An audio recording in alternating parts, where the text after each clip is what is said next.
블록체인 경제학 시간은 현재 2030이기도 하고요. 그리고 현업으로 NFT를 개발하고 계신다고 해요. 그래서 NFT 개발자로서 바라보는 이 블록체인 경제학이라는 시간은 과연 어떨 것인가 한번 기대가 굉장히 됩니다. 권효진 3레벨 프론티어님을 모시겠습니다.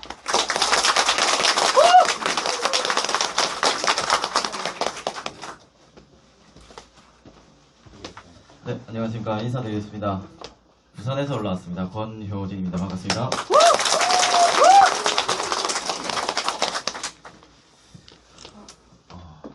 아까보다 꽤 많이 자리가 많이 찬 것 같네요. 아까 뒤에서 봤을 때 좀 많이 비어가지고 아 그렇구나 했는데 앞에 나오니까 너무 많으셔가지고 제가 올해 34살입니다. 89년생이고 뱀띠입니다. 저도 오늘 갑자기 자기소개를 하고 있는데 아무튼 예 오늘 제가 아들 같을 수도 있고 조카 같을 수도 있고 동생 같을 수도 있겠지만 한번 저 어린 놈이 어떤 걸 말하는지 한번 잘 들어보시기 바라겠습니다. 아 잘생겼네.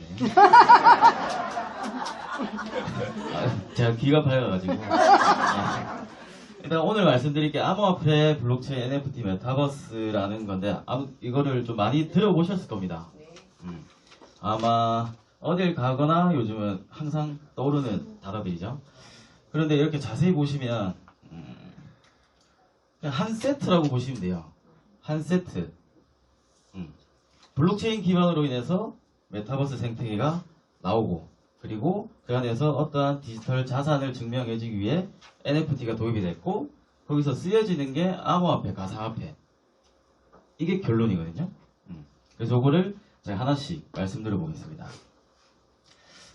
일단은 메타버스 경제활동의 핵심 요소 블록체인과 NFT라는 거죠. 항상 따라다닙니다. 항상. 그래서 제가 블록체인을 먼저 한번 말씀드려 볼게요. 다 아시다시피 어떠한 각각의 데이터들을 블록으로 이제 쌓아놓는 거죠. 계속 블록이 형성되면서 체인이라는 게 연결고리가 되는 거죠. 그렇게 해서 블록체인이라고 많이들 합니다. 그래서 탈중앙화로 변조가 불가능하고요. 그리고 추적이 가능하고 감사가 가능하죠. 그리고 어떠한 인터넷망에서 신뢰를 구축하는 방법, 뭐 도구, 이렇게 기술력 이렇게 말할 수 있겠죠. 그리고 전자지갑, 어떠한 공개키만으로 신원을 표시할 수가 있고요. 이러한 것들로 지금 블록체인이 다양한 산업에 지금 이렇게 다 쓰여지고 있다는 거예요. 메타노믹스 한 번씩 아마 들어보셨을 겁니다. 메타노믹스. 그냥 메타버스 생태계 안에서 어떠한 가상경제, 경제 시스템이라고 말할 수가 있어요. 그래서 골드만삭스에서는 이렇게 말을 했다고 합니다. 암호화폐 기술은 메타버스의 핵심, 아까도 말씀드렸다시피.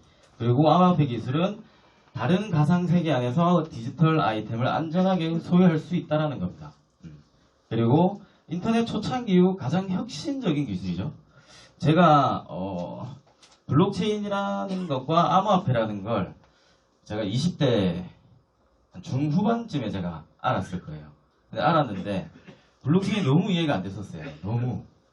진짜 너무 이해가 안 됐거든요. 그냥 암호화폐는 그냥 코인이구나. 그냥 뭐 도박성. 그냥 이런 거구나. 이렇게 전 이해를 하고 블록체인 기술이야 어차피 기술이니까 그냥 코인으로 돈만 벌면 되지 않을까라는 생각을 하고 있다가 제가 지금 아까 소개해 주신 것처럼 지금 케이스타디움도 하고 있지만 이전에 제가 앱 개발도 조금 했었고 지금은 NFT 이제 뭐 제작이라든지 이런 개발도 지금 같이 하고 있는데 요번에 제가 아주 많이 공부를 하게 됐죠. 이전에는 이런 거구나 라는 걸 알았지만 여기 보시다시피 혁신적인 기술이라고 하잖아요. 그래서 저는 블록체인 기술이 너무 신기합니다.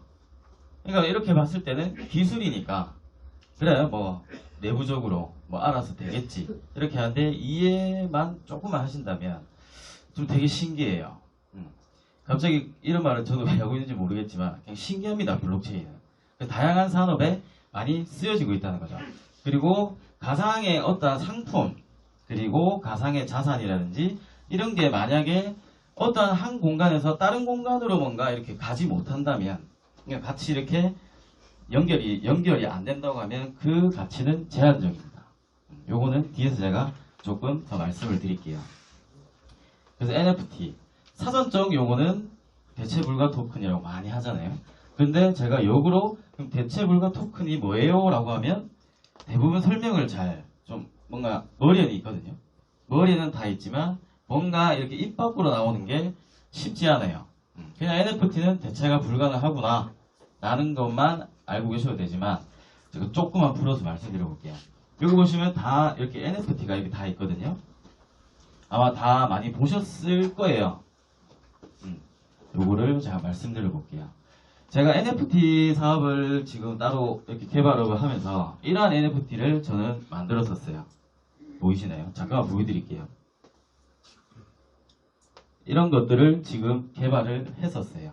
그리고 처음에 여기는 그냥 어떤 인물이신데 요거 말씀 안 드리겠고 요거는 두 번째로 그냥 자체적으로 어떤 캐릭터를 만들어 봤었거든요. 그래서 이거를 제가 갑자기 왜 이거를 네가 만든 걸 왜 보여주냐? 제가 이거 가지고 지금 K스타디움에서 마케팅으로 활용을 하고 있습니다. 예를 들어 이런 거죠. 어떠한 신규 유입이 됐을 때 NFT를 그냥 주는 이벤트 아니면 그리고 이거를 구매를 했을 때 어떤 혜택을 많이 드리고 있어요. 많이 드리고 있고 저는 이 NFT를 발행했을 때 이더리움 기반으로 했습니다. 이더리움 기반으로. 그래서 이렇게 마케팅용으로 되게 잘 쓰고 있어요. 되게 유용해요. 왜냐면 그냥 쉬워요. 요즘 젊은 세대만 제가 말씀드리는 게 아니에요. 20이든 30이든 40이든 50이든 NFT를 요즘은 다들 조금은 알고 계시잖아요. 어떤 거다라는 걸. 그러면 가지고 있으면 어떠한 가치가 올라간다면 돈이 되겠구나라는 것도 알고 계실 거예요. 그런데 딱 K스타디움의 마케팅에 딱 적합하겠더라고요. 제가 20년도에 포플레이라는 걸 들었었습니다. 그래서 저는 하지 않았어요. 다 똑같지. 고놈이 고놈 아이가 막 이러면서 막 그랬거든요.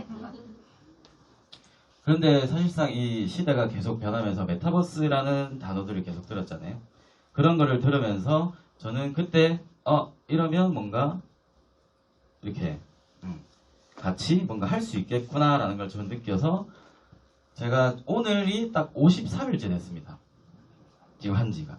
제가 카톡에 디데이를 잡아놔서 그거를 날짜를 계속 알고 있거든요. 그래서 53일이 됐어요. 그래서 아무튼 이렇게 마케팅용으로 많이 활용을 하고 있어요. 그래서 NFT를 조금 더 말씀드려 볼게요.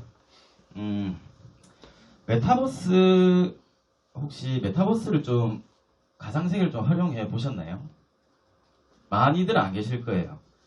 메타버스를 만약에 아바타가 이렇게 나와 있으면 되게 아기자기하잖아요. 아기자기하고 되게 게임 같아요. 게임 같은데 이게 무슨 메타버스. 그냥 무슨 게임이든 그냥 메타버스라는 키워드만 갖다 붙이면 그게 다 메타버스냐.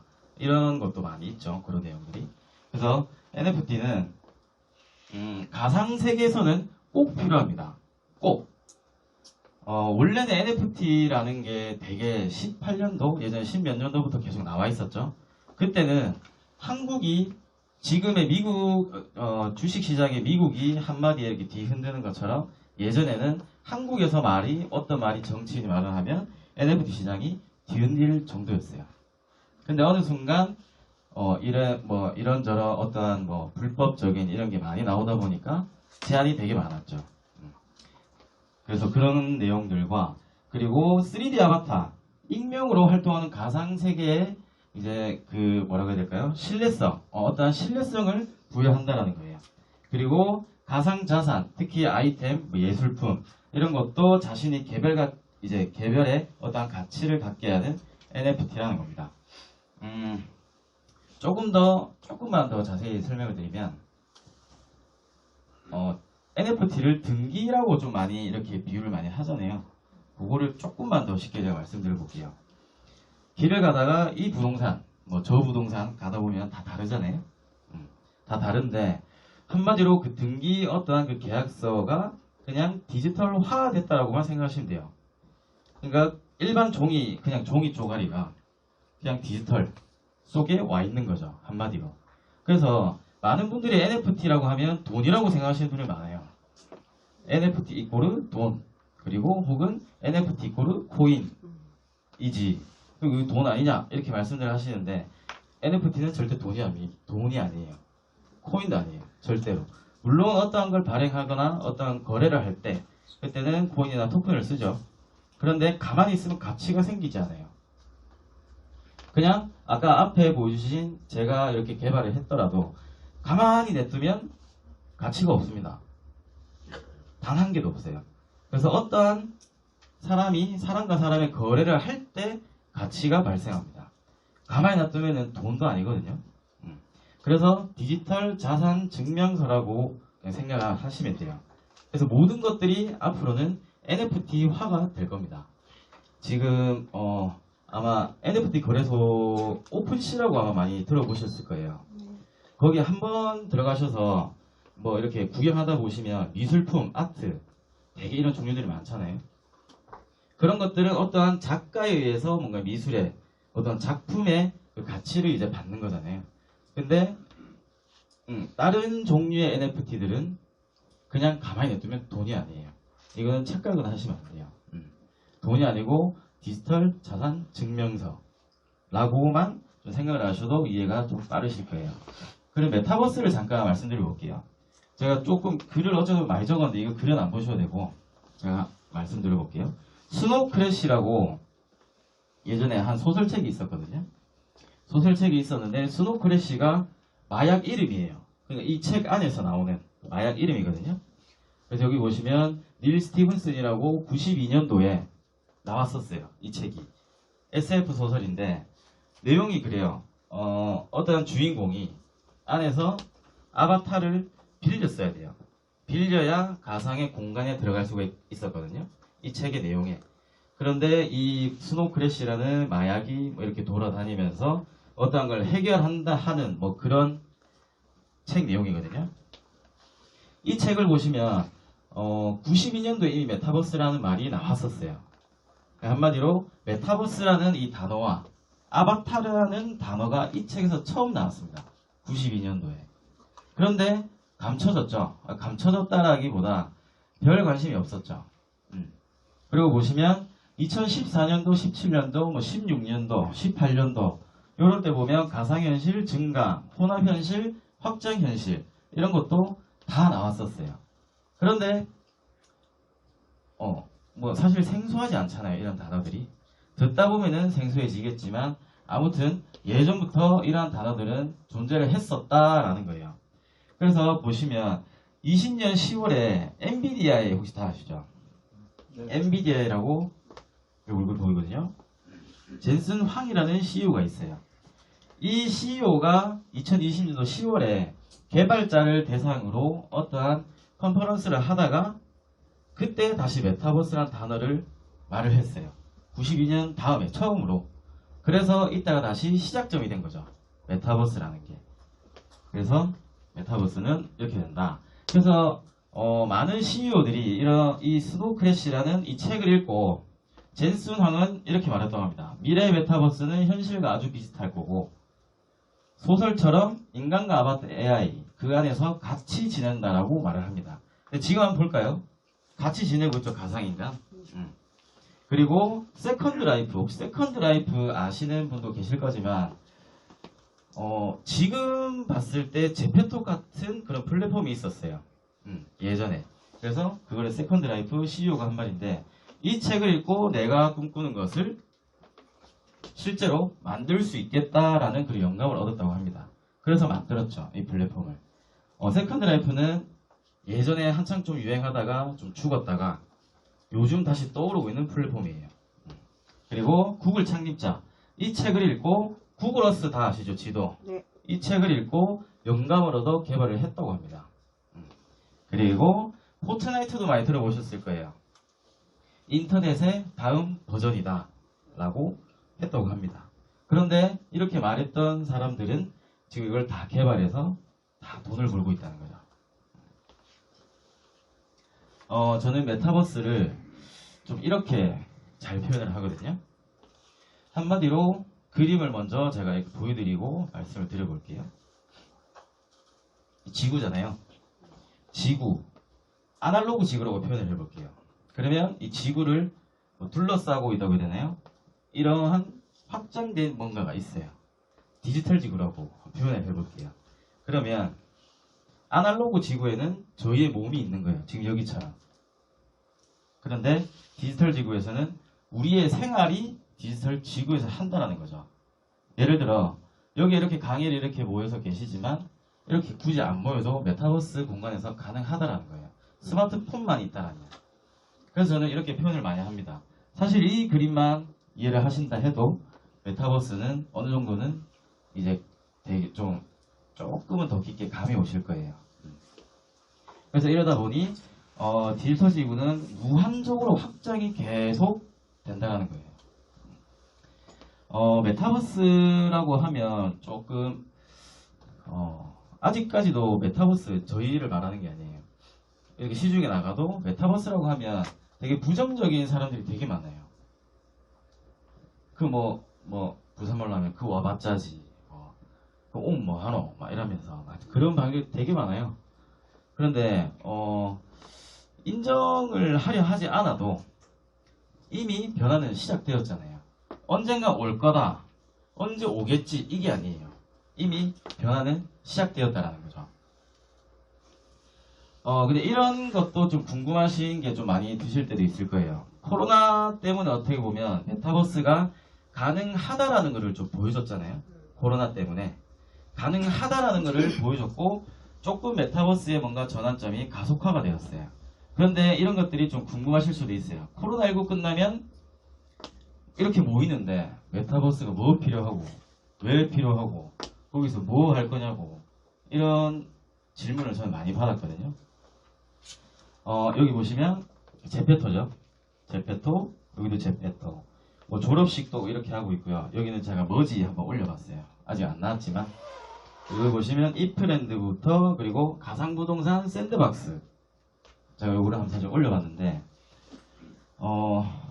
아마 여기 계신 분들도 코로나19가 뭔가 지금도 많이 이게 됐지만 조금만 더 되면 메타버스가 뭘 필요하겠냐, 그냥 K스타디움에 머지가 있으면 그냥 그거만 쓰면 되지 라고 생각하시는 분들이 아마 대다수일 거예요. 물론 그거 그렇게만 하시더라도 돈은 많이 버시겠죠, 당연히. 그런데 저는 메타버스 강의를 할 때 항상 그 말씀을 드립니다. 메타버스에도 되게 문제점이 많아요. 범죄부터 그리고 어떠한 이제 코인에 대한 문제, 그리고 또 뭐가 있죠? 갑자기 생각이 안 나네요. 아무튼 제가 말씀드리고 싶은 거는 유기성이라는 겁니다. 유기성. 한 예를 들어 볼게요. 메타버스 플랫폼 제페토 아시죠? 그리고 로블록스 아시죠? 네. 요 두 개가 제페토를 그냥 쉽게 말해서 한국이라고 표현을 해볼게요. 로블록스는 미국 이렇게 표현을 해보면 제페토에 있는 어떠한 유저, 만약에 제가 제페토를 쓰고 있고 여기 계신 분들이 다 로블록스를 쓰고 계신다고 한번 볼게요. 저 혼자 제페토를 쓰고 있는데 휴대폰을 이렇게 막 하고 있는데 로블록스에 있는 어떠한 유저와 이렇게 이야기를 하고 싶어요. 그런데 안 되잖아요. 이게 있어야 된다는 겁니다. 만약에 이게 유기성이 뭔가 존재하지 않다라면 메타버스의 어떤 원칙의 위배가 된다라고도 볼 수 있어요. 저는 이걸 이렇게 생각하거든요. 그래서 또 다르게 말씀드리면 앞으로 머지리티에서 머지가 출범을 하고 나왔을 때 머지만 쓴다 해도 당연히 돈을 많이 버실 거예요. 근데 하지만 어떠한 분들은 제페토, 다른 플랫폼들을 다 쓰고 계실 거란 말이에요. 그러면 그러한 것들도 같이 쓰셔야 된다는 거예요. 활용도가 다 달라요. 써보신 분들은 다 아실 거예요. 그래서 그런 것도 중요하다라는 거를 좀 말씀드려볼게요. 특히나 MZ세대, 저도 아직은 MZ세대에 이렇게 걸려 있더라고요. MZ세대들이 핵심 타깃이잖아요. 메타버스에. MZ세들이 지금 10대들이, 특히 10대들이 예를 들어볼게요. 10대들이 성인이 되고 나서 어떠한 경제 활동이 가능해진 20살, 21살 됐을 때, 그때는 그 MZ세대들은 그냥 그게 그냥 일상이 돼 있어요. 그러니까 배달앱 다른 것도 다 쓸 수는 있겠죠. 돌아다니면서 뭔가 다 오프라인 뭔가 행위를 다 할 수는 있겠지만 메타버스 안에서 다 합니다. 제가 지금 개발팀에 디자이너 23살 여자아이가 있거든요. 그 학생, 22살이겠네요. 근데 코로나가 2년이 넘었잖아요. 근데 그 아이는, 그 친구는 대학교를 가본 적이 없어요. 그러니까 대학생인데 코로나 때문에 못 모이게 하잖아요. 입학식도 아마 메타버스에서 했을 거예요. 뭐 줌이라든지. 그래서 한 번도 나간 적이 없대요. 그래서 한번 물어봤죠. 그럼 너는 친구가 없겠네? 대학교 친구? 이렇게 물어보니까 하는 말이 없어도 된대요. 괜히 나가면 스트레스래요. 괜히 나가서 모르는 애들밖에 없는데 굳이 말라고 나가요. 뭐 이러더라고요. 그래서 그렇나 하고 이렇게 하다가 뭐 할 말이 없더라고요. 그렇게 말하니까 되게 당당하게 말을 하더라고요. 그래서 그렇나 하다가 근데 그 친구가 또 한마디를 했죠. 그냥 지금은 친구끼리 안 만나도 그냥 할 수가 있대요. 근데 그 친구가 메타버스를 뭐 가상세계를 계속 쓰고 있는 친구는 아니거든요. 근데 하지만 요즘은 너무 많잖아요. 뭐 이제 온라인으로 할 수 있는 게. 그러다 보니까 지도 나가기 싫대요. 굳이 나가서 얼굴도 보고 이름 외워야 되고 뭐 이런 게 있다 보니까 그런 게 싫다 하더라고요, 이제는. 그래서 MZ 세대들은 거기에 적응이 이미 돼 있어요. 이 코로나 때문이라고 해야 될지 덕분이라고 해야 될지 모르겠지만 그러한 것들이 이미 그렇게 다 느끼고 있다는 거예요. 그래서 저희들은 메타버스와 우리는 상관없어. 우리는 콩만 열심히 해. 뭐 콩만 올라가면 되지. 뭐 이런 생각만 가지고 계시더라도 저희와 의도는 상관없이 MZ 세대들은 여기서 엄청난 활동과 돈을 또 많이 벌 거예요. 그거를 좀 아셔야 된다는 거죠. 메타버스라고 하면 제가 한 가지 예를 또 한번 보여드리려고 하는데 여기 사진 보이시죠? 이게 어플이거든요. 근데 이게 실제 사람이에요. 원래 실제 사람인데 화질이 좀 그런데 실제 사람 위에다가 옷을 입혀놓은 거거든요. 옷을 입혀놓은 게 이런 오프라인에 있는 이런 옷들이 아닙니다. 그러니까 온라인상, 그러니까 메타버스, 그러니까 3D 옷을 이렇게 입혀놓은 거거든요. 그래서 드레스X라고 있는데 여기서는 사이트에 들어가서 옷을 사고 싶은 거를 이렇게 클릭을 해서 구매를 해요. 일반 그 인터넷 쇼핑몰에서 구매하는 것처럼. 하고 나면 결제를 하고 나면 집으로 택배가 오는 게 아니라 이 사이트에다가 제 사진을 보내줘요. 제 사진을 보내주면 그 제 사진에 맞게 이렇게 옷을 사이즈 줄이고 이렇게 해서 정말 실제처럼 이렇게 만들어서 2, 3일 있다가 제 메일로 이렇게 오거든요. 그래서 이러한 플랫폼들로 생기고 있는데 제가 말씀을 드리고 싶은 게 뭐냐면 메타버스는 현실 세계가 그대로 올라간 거거든요. 그대로 올라간 거예요. 메타버스라고 해가지고 가상세계라 해가지고 거기서 뭔가 새로운 걸 해야지 뭔가 이런 게 아니에요. 그래서 현실 세계의 경험이 그대로 토대로 올라갔기 때문에 제가 말하고 싶은 건 디지털 경험을 생산하는 사람, 한마디로 이런 옷을 생산하는 사람이겠죠. 그리고 디지털 경험을 소비하는 사람이라고 저는 말씀을 드려볼게요. 그러면 생산과 소비가 있잖아요. 그럼 뭐예요 이게? 경제 구조죠. 그러면 새로운 경제 축이 계속 형성이 되고 있다라는 거예요. 저도 여기 한번 들어가 봤거든요. 들어가서 결제는 사실 안 해봤어요. 해보진 않았지만 이게 지금 해외에서는 엄청난 인기를 받고 있다고 하더라고요. 그래서 어떠한 거를 도구로 활용을 해서 이렇게 돈을 버는 사람들이 엄청나게 많고 새로운 경제 축이 계속 나오고 있다는 거예요. 그리고 또 중요한 게 뭐냐면 공장에서 이런 3D 이런 옷들은 공장에서 제조를 하는 게 아니잖아요. 그러다 보니까 환경적인 요인도 그러한 문제들을 최소화한다고 합니다. 메타버스 이렇게 가상 뭔가 이렇게 3D를 활용하는 회사들을 보면 공장에서도 이렇게 활용하고 있는 경우도 많고요. 되게 많아요. 그러다 보니까 어떠한 문제점들을 계속 최소화를 시켜주고 있어요. 메타버스는. 그러면 당연히 이쪽으로 가는 게 더 좋겠죠. 가상세계라고 하면 딱 드는 생각이 어떠한 공간만을 생각을 하잖아요. 가상세계, 가상공간 이렇게 생각하는데 가상인간은 그냥 가상세계에 필연적으로 그냥 있는 존재라고 생각하시면 돼요. 이렇게 생각을 해야 되겠죠. 메타버스를 공간만을 뜻하는 게 아니라 조금만 그냥 발상을 전환해 볼게요. 시작 또는 시점 이렇게 조금 발상을 전환해 보면 인공지능 관련해서도 특이점이 있습니다. 특이점. 어떤 특이점이냐면 인공지능 AI가 현실 이제 저희 사람들보다 똑똑해지는 시점이 특이점이라고 합니다. 그럼 이 특이점을 메타버스 시점으로 표현을 하면 딱 그거죠. 그 뭐라고 해야 될까요? 갑자기 생각이 안 나네요. 다시 말씀드릴게요. 그 시점을 메타버스 시점으로 표현을 하면 딱 그거거든요. 어떤 점진적인 변화에 그러니까 점진적인 이렇게 부분에 가깝다라는 걸 전 말씀드리고 싶어요. 한마디로 그냥 공간만을 뜻하는 게 아니에요.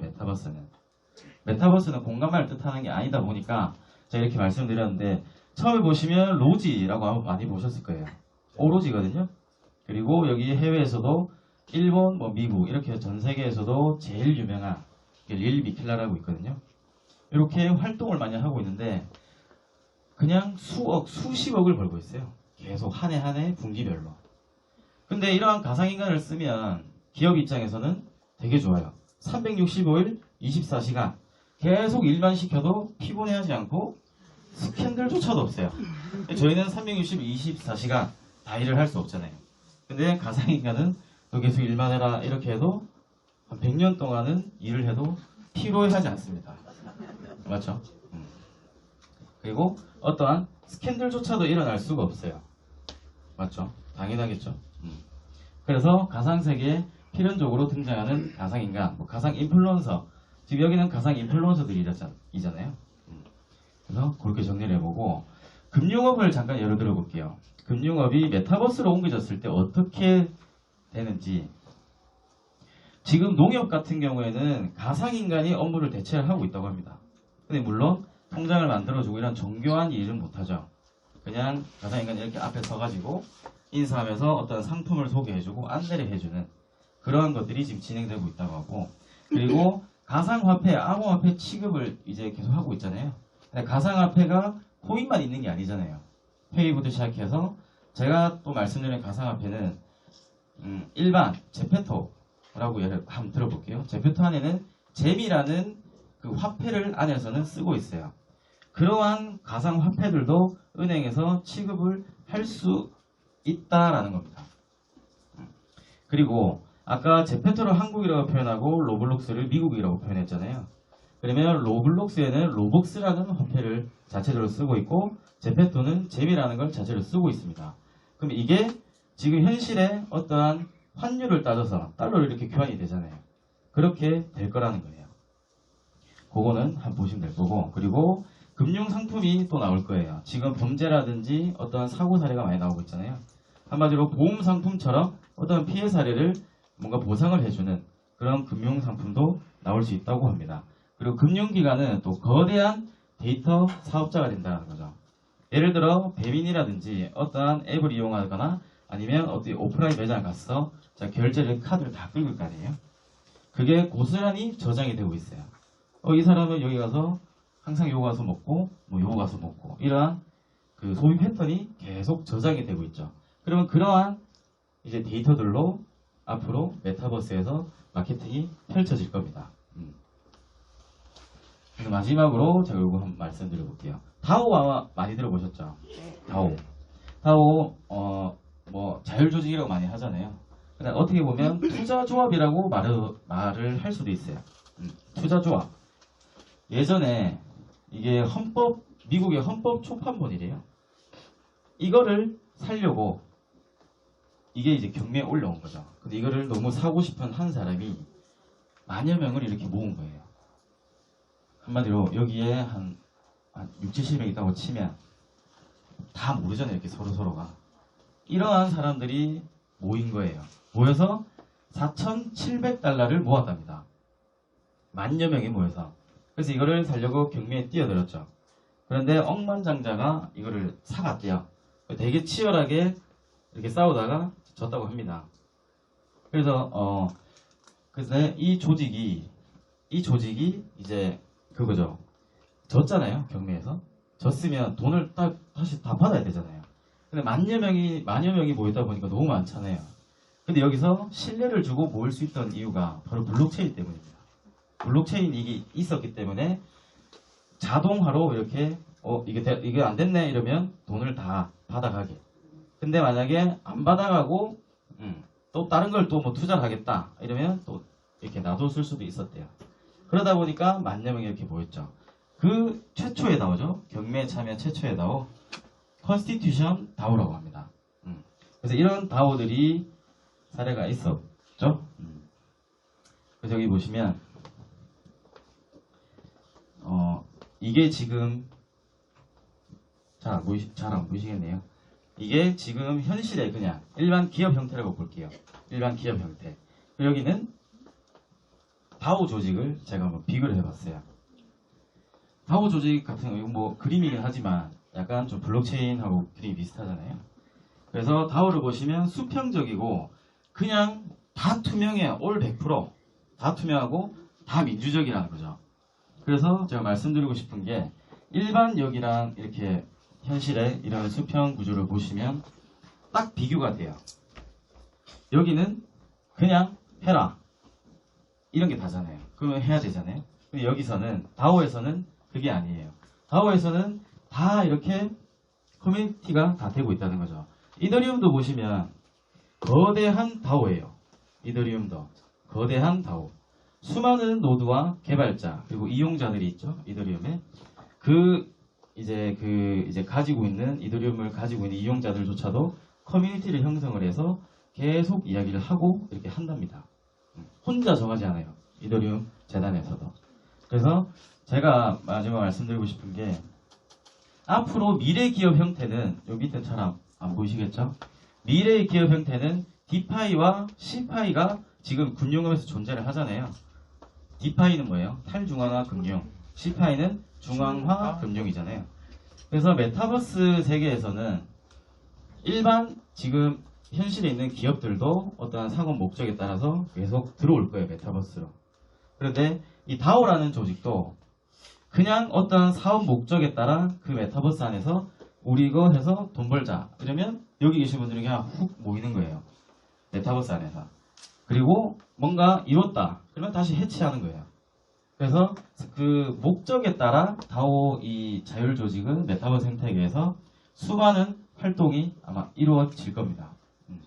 그래서 이러한 내용도 아시면 좋을 것 같고요. 그래서 제가 부랴부랴 좀 이야기를 좀 많이 드렸는데 일단 블록체인 기술은 정말 대단한 기술이에요. 블록체인 기술이 없었더라면 암호화폐 물론이고 NFT, 메타버스 다 불가능합니다. 다 위험해요. 맞죠? 위험하더라도 거래가 이루어지더라도 블록체인 기반이 없다라면 다 리스크는 본인의 몫이겠죠. 그래서 다시 한번 블록체인에 대해서 말씀을 드렸고 부족한 강의 들어주셔서 감사합니다.